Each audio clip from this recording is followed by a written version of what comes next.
আসসালামু আলাইকুম। কি অবস্থা সবার? আশা করি তোমরা সকলেই ভালো আছো। আজকে আমরা যেই কবিতাটি পড়ব, এই কবিতার নাম হচ্ছে sonnet 18 shall I compare thee two a summer's day. এই কবিতাটি লিখেছেন উইলিয়াম শেক্সপিয়ার, বিখ্যাত কবি এবং নাট্যকার উইলিয়াম শেক্সপিয়ার। আচ্ছা দেখো, শ্যাল আই কম্পেয়ার, আমি কি তুলনা করতে পারি, দি মানে হচ্ছে you, to a summer's day, আমি কি তোমাকে গ্রীষ্মের কোনো দিনের সাথে তুলনা করতে পারি। এই নামের একদম শুরুতেই রয়েছে সনেট 18। সনেট 18 মানেটা কি, এটা আমাদেরকে একটু জেনে নেওয়া দরকার। দেখো কি বলছে, a sonnet is a lyric poem of 14 lines written in iambic pentameter with a specific rhyme scheme. Sonnet হচ্ছে 14 লাইনের একটা গীতি কবিতা যা আয়াম্বিক পেন্টামিটারে লেখা হয়েছে এবং যার একটি নির্দিষ্ট রাইম স্কিম রয়েছে। It is a highly structured poem that usually expresses a single thought or emotion. এটা হচ্ছে খুবই সুসংগঠিত একটি কবিতা যা সাধারণত একটি চিন্তাভাবনা এবং একটি ইমোশন, একটি ভাবনা প্রকাশ করে। Shakespeare road 154 sonnets. This poem is his 18th sonnet, so the title is Sonnet 18. আচ্ছা, শেক্সপিয়ার তার জীবদ্দশায় মোট 154টি সনেট লিখেছেন, আর এই কবিতাটি হচ্ছে 18 নম্বরে, যার কারণে একে সনেট 18 বলা হয়। আচ্ছা, এখন তো বোঝা গেল এই যে শুরুতে সনেট 18 এটা কেন লিখেছে। তাহলে সনেট মানে কি? সনেট মানে হচ্ছে 14 লাইনের একটা গীতি কবিতা যা আয়াম্বিক পেন্টামিটারে লেখা হয়েছে এবং যার নির্দিষ্ট একটি রাইম স্কিম রয়েছে। শেক্সপিয়ার তার জীবদ্দশায় মোট 154টি সনেট লিখেছেন, তার মধ্যে এটা হচ্ছে 18 নম্বর সনেট, যার কারণে একে সনেট 18 বলা হয়। এখন দেখো, এখানে আয়াম্বিক পেন্টামিটার এবং হচ্ছে রাইম স্কিম, এই দুটো ওয়ার্ড আমরা নতুন পাই। আয়াম্বিক পেন্টামিটার এবং রাইম স্কিম এই দুইটা নিয়ে এবং সনেট এই তিনটা নিয়ে আলাদা আরও 3টা ক্লাস হবে, কারণ এগুলো নিয়ে একটু বিস্তারিত আলোচনা রয়েছে। সনেট নিয়েও একটু বিস্তারিত আলোচনা রয়েছে। সনেট মোট 3 প্রকার, এরকম কিছু আলোচনা রয়েছে। আর আপাতত এতটুকু জেনে রাখো, আয়াম্বিক পেন্টামিটার আর রাইম স্কিম এই দুইটা হচ্ছে কবিতার যে একটা ছন্দ, সেই ছন্দের সিস্টেমগুলো আয়াম্বিক পেন্টামিটার এবং রাইম স্কিমে বর্ণিত আছে। অর্থাৎ যেমন মনে করো, তুমি যদি বাংলা কবিতা বলো, আম পাতা জোড়া জোড়া মারবো চাবুক চড়বে ঘোড়া, এই যে লাস্টে জোড়া তারপরে ঘোড়া, এরকম বিভিন্ন কবিতার লাস্টে যে মিল রয়েছে, কোনটা কিভাবে, কোন ছন্দটা কোন লাইনের সাথে কিভাবে মিলতেছে, কোনটা মিলতেছে না, এই আয়াম্বিক পেন্টামিটার এবং রাইম স্কিমে এইসব জিনিসগুলো নিয়েই আলোচনা হয়। এখন আমাদেরকে মেন কবিতায় যাওয়ার আগে আমাদেরকে আগে উইলিয়াম শেক্সপিয়ার সম্পর্কে জানতে হবে। এই কবি সম্পর্কে আমাদের কিছু জানতে হবে আগে। About the poet. William Shakespeare was born 1564 in স্টেটফোর্ড আপন অ্যাভেন, ইংল্যান্ড। স্টেটফোর্ড আপন অ্যাভেন, ইংল্যান্ডে শেক্সপিয়ার 1564 সালে জন্মগ্রহণ করেন। হি ডেইড ইন 1660, এবং তিনি 1616 সালে কী করেন? মৃত্যুবরণ করেন। He is known as the bard of Avon, তিনি বার্ড অফ অ্যাভেন নামে পরিচিত ছিলেন। এটা কিন্তু, এই লাইনটা কিন্তু অনেক সময় এক্সামে চলে আসে। হি রোড 154 সনেটস, তিনি 154টি সনেট লিখেছেন। He wrote 39 place in total, তিনি মোট 39টি নাটক লিখেছেন। হিজ প্লেস আর ডিভাইডেড ইন্টু 3 টাইপস, তার যে নাটকগুলো রয়েছে এর 3টা ভাগ রয়েছে: ট্র্যাজেডিস, কমেডিস, হিস্টোরিস। ট্র্যাজেডির মধ্যে রয়েছে হ্যামলেট, ম্যাকবেথ, অথেলো, কিং লিয়ার। আর কমেডিস এর মধ্যে কী কী রয়েছে? As you like it, 12 night. আর হিস্টোরিস এর মধ্যে রয়েছে রিচার্ড III, হেনরি IV। আচ্ছা, তাহলে এই পাঠটুকুতে, এই লেখকের পাঠটুকুতে আমরা কী কী জানলাম? তিনি 1564 সালে জন্মগ্রহণ করেন এবং 1616 সালে মৃত্যুবরণ করেন। তাকে বার্ড অফ অ্যাভেন বলা হয়। তিনি 154টি সনেট লিখেছেন এবং 39টি নাটক লিখেছেন। তার নাটকগুলো 3টা ভাগে বিভক্ত: ট্র্যাজেডি, কমেডি আর হচ্ছে হিস্ট্রি।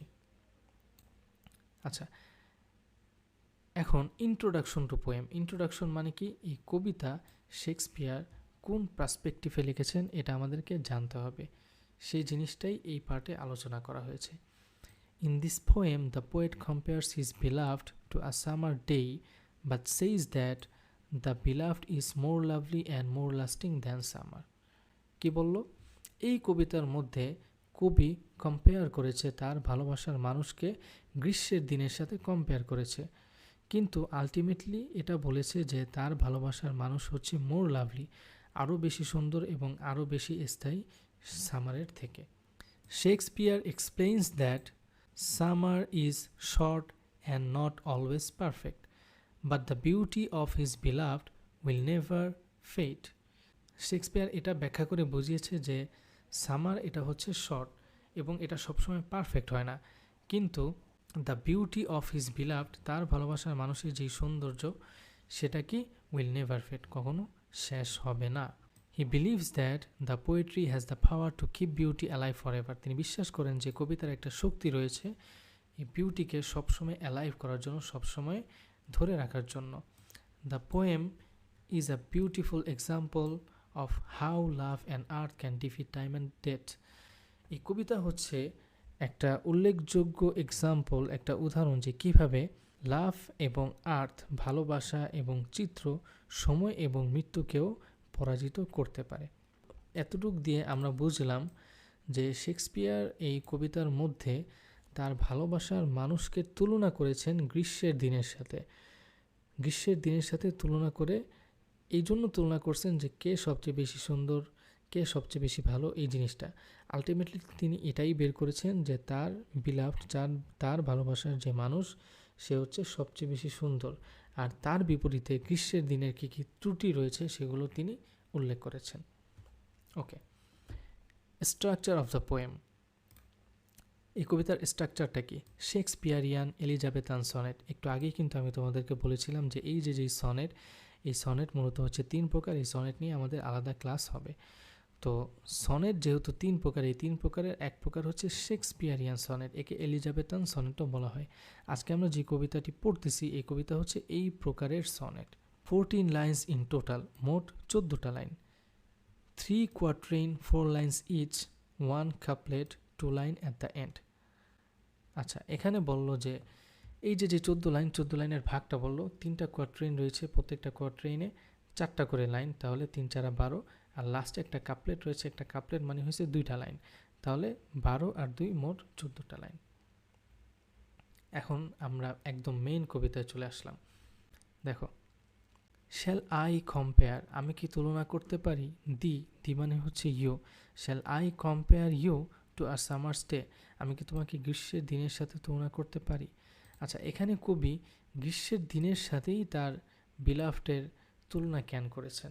কারণ ইংল্যান্ডে, তখনকার ইংল্যান্ডে এই সামার সিজনটা খুবই পপুলার একটা সিজন ছিল, কারণ এই সামার সিজনটা খুব পছন্দের একটা সিজন ইংল্যান্ডের মানুষজনের কাছে, কারণ এই সময় আবহাওয়াটা খুব সুন্দর থাকে, অনেক ফুল ফোটে।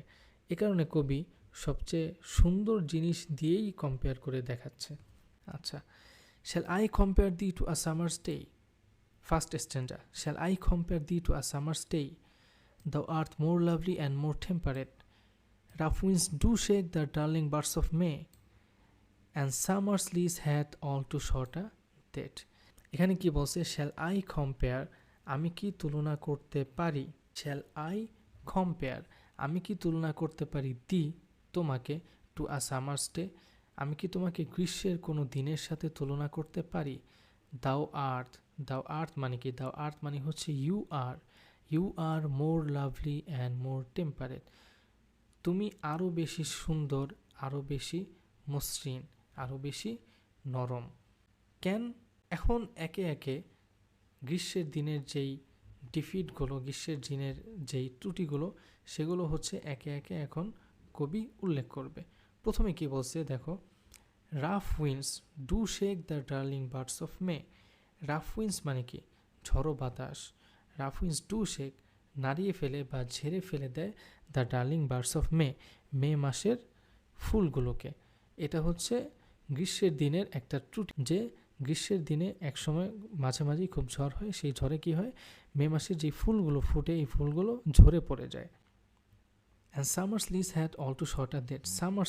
সামার্স লিজ মানে হচ্ছে গ্রীষ্মের সময়, লিজ মানে হচ্ছে কোনো কিছু লিজে ভাড়া নেয় সেই জিনিসটা, যেমন অনেকে জমি হচ্ছে লিজ নেয়, লিজ মানে কি ভাড়া নেওয়া, তাহলে সামারটা কেমন যেন ভাড়া নেওয়ার মতো একটা সময়, এটা স্থায়ী না। অ্যান্ড সামার্স লিজ এবং গ্রীষ্মের সময় হ্যাথ মানে হচ্ছে has all too short a date, খুবই কম স্থায়ী। ওকে, তাহলে এতটুকু স্ট্যান্ডায়, এই ফার্স্ট স্ট্যান্ডায় আমরা কি পেলাম? প্রথমে কবি প্রশ্ন করতেছে যে আমি কি তোমাকে গ্রীষ্মের দিনের সাথে তুলনা করতে পারি? তারপর নিজে উত্তর দিতেছে, না, আমি তোমাকে গ্রীষ্মের দিনের সাথে তুলনা করতে পারি না। কেন পারি না? কারণ হচ্ছে তুমি আরও বেশি সুন্দর, আরও বেশি শান্ত এবং আরও বেশি স্নিগ্ধ। গ্রীষ্মের দিনের কয়েকটা খারাপ দিক রয়েছে, যেমন খারাপ দিকটা কি? Rough winds do shake the darling birds of May, ঝড়ো হাওয়া কী করে মে মাসের ফুলগুলোকে ফেলে দেয়। আর সামারের যে সময়টা, এই সময়টা কি খুবই কম।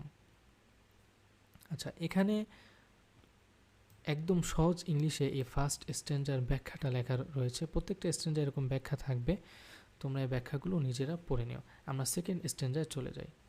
Sometime too hot the eye of heaven shines, and often is his gold complexion dimmed, and every fair from fair sometime declines, by chance or nature's changing course untrimmed.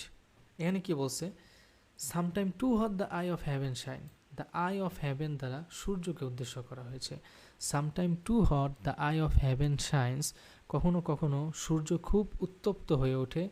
And often is his gold complexion dimmed, এবং প্রায়ই তার সোনালি যে রং gold complexion রয়েছে এটা ডিম হয়ে যায়, মলিন হয়ে যায়। And every fair from fair sometime declines, এবং প্রত্যেক সুন্দর জিনিস সামটাইম ডিক্লাইন্স, কখনো না কখনো কি হবে, তার সৌন্দর্য কি হারাবে। By chance or nature's changing course untrimmed, by chance মানে হচ্ছে বাই অ্যাক্সিডেন্ট, কোনো অপ্রত্যাশিত ঘটনায় অথবা প্রকৃতি পরিবর্তনের যে নিয়ম, সেই নিয়মে প্রতিটা সুন্দর জিনিস কখনো না কখনো তার সৌন্দর্য হারাবে, কিন্তু তোমার যে সৌন্দর্য, সেই সৌন্দর্য কি হবে না, কখনো হারাবে না। আনট্রিমড, যাতে যার কোনো বাধা নেই, অর্থাৎ প্রকৃতি যে পরিবর্তন হবে, প্রকৃতি পরিবর্তনের সাথে সাথে যে অন্যান্য যেই জিনিস এগুলো শেষ করে ফেলবে, সেটা কি কোনো বাধা নেই, সেটা হবেই। তারপরে থার্ড স্ট্যান্ডায় আমরা চলে যাই। But thy eternal summer shall not fade, nor lose possession of that fair thou owest, nor shall that brag thou wanderest in his shade, when in eternal lines to time thou growest. এখানে কি বলছে? But thy eternal summer, eternal summer দ্বারা চিরস্থায়ী সুন্দরের কথা বলতেছে। But দাই মানে হচ্ছে your, but thy eternal summer, কিন্তু তোমার চিরস্থায়ী সৌন্দর্য শ্যাল নট ফেড, কখনো মলিন হবে না। Nor lose possession of that fair thou owest, owest এটা হচ্ছে পুরনো ইংলিশে ব্যবহার হতো, এটা ওন মানে কি মালিকানা। Of that fair thou, thou মানে you, of that fair thou won't thou owest, যেই সৌন্দর্যের মালিক তুমি হয়েছ, nor lose possession of that fair, সেই সৌন্দর্যের মালিকানা তুমি কি করবে না, কখনো হারাবে না। নর shall that brag thou wanderest in his shade, এবং মৃত্যুও, দ্যাট মানে কি মৃত্যু, ব্রাক মানে অহংকার করা, এবং মৃত্যু কি করতে পারবে না, অহংকার করতে পারবে না, এটা বলে যে দাউ ওয়ান্ডারেস্ট ইন হিজ শেড, তুমি তার ছায়াতলে ঘুরে বেড়াও। ওয়ান্ডার মানে কি ঘুরে বেড়া, অর্থাৎ মৃত্যু এটা নিয়ে গর্ব করতে পারবে না যে তুমি তার ছায়াতলে ঘুরে বেড়াও। তার মানে হচ্ছে মৃত্যু তোমাকে গ্রাস করতে পারবে না, মৃত্যু গ্রাস করলে তো সৌন্দর্য শেষ হয়ে যায়। তোমার যেই সৌন্দর্য সেটা মৃত্যু গ্রাস করতে পারবে না, এবং মৃত্যু গ্রাস করে নিয়ে মৃত্যু সেটা নিয়ে গর্ব করতে পারবে না। When in eternal lines to time thou growest, যখন এই চিরস্থায়ী লাইনে, কবিতার কাব্যে ইটার্নাল লাইন মানে হচ্ছে চিরস্থায়ী লাইন, এই যে চিরস্থায়ী কবিতার ছন্দে দাউ গ্রোয়েস্ট, গ্রো থেকে গ্রোয়েস্ট, অর্থাৎ এই পুরনো ইংলিশে এটা ব্যবহার হতো।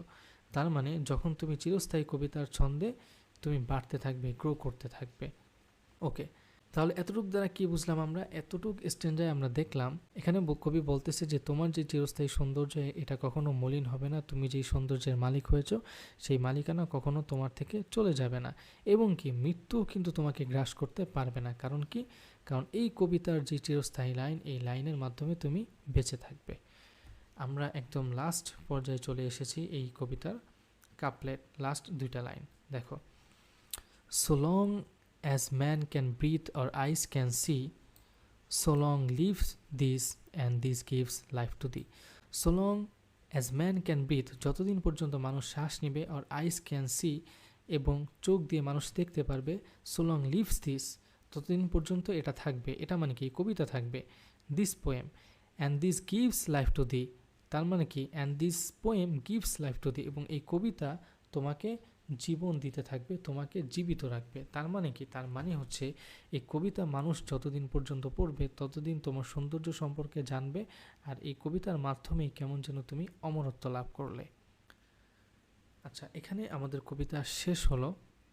তারপরে দেখো এখানে ওয়ার্ড মিনিং রয়েছে, যেসব ওয়ার্ড কঠিন সেগুলো দেওয়া রয়েছে, তোমরা এখান থেকে চাইলে ওয়ার্ড মিনিংগুলো দেখতে পারো। এখন আমাদেরকে এই কবিতার থিমটা জানতে হবে, মূল ভাবগুলো জানতে হবে। পুরো কবিতা পড়ে আমরা কি কি থিম জানতে পারলাম চলো দেখে নিই একটু। Beauty versus nature. The poet says that person's beauty is better than a summer day. আচ্ছা, সুন্দর ভার্সেস কি, নেচার, প্রকৃতি। কবি বলেন যে ওই ব্যক্তির যে সৌন্দর্য, তার ভালোবাসার মানুষের যে সৌন্দর্য, এটা সামার ডের থেকেও কি বেশি ভালো। শর্ট লাইফ অফ নেচার, প্রকৃতির অল্প সময়। Summer is nice but it does not last long, summer যদিও সুন্দর কিন্তু এটা সবসময় থাকে না। ইমমর্টালিটি থ্রো পোয়েট্রি, কবিতার মাধ্যমে অমরত্ব। The poem will keep the person's beauty alive for ever, এই কবিতা কি করে, এই কবিতা সেই ব্যক্তির যে সৌন্দর্য সেটা সবসময় জীবিত রাখে। পাওয়ার অফ পোয়েট্রি, কবিতার একটা শক্তি।